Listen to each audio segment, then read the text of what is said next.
Okay, everyone, just sharing with you, this is not typical California weather. This is a desert city and it's full of snow everywhere.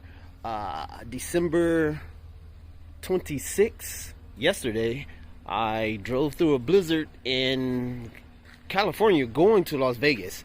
So this vehicle is great for the traction control in that kind of weather. It works great. This particular vehicle with the snow on it is more fun than the other vehicle. This right here used to be fun, but I took the training wheels off, and so now it's a little challenging. But that's the niece's vehicle.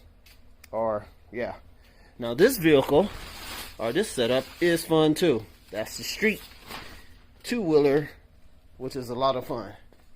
Then this is the dual sport stuff. That's a lot of fun too, but probably will be selling that and upgrading. So just sharing with you guys. Thank you for watching.